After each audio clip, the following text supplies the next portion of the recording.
इधर थे आपका इधर नहीं है हल्का सा अब कितना आराम है जैसे यहाँ पे तो नहीं हो रहा है, यहाँ पे सब ठीक हो गया हाँ यहाँ पे दर्द मुझे नहीं हो रहा है, यहाँ पे हो रहा है।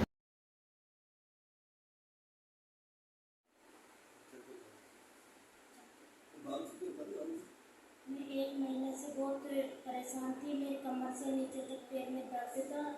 घर पे काफ़ी समय तक पड़ी रही, टोंक में भी इलाज करवाया मैंने, आपको ऑपरेशन के लिए बोल दिया था। मैं कल जयपुर आई और यहाँ दिखाया। कल के एक्सरसाइज करने के बाद मुझे थोड़ा राहत मिली और आज मैं बिल्कुल ठीक हूँ, मैं वापस पहुँच जाऊँ।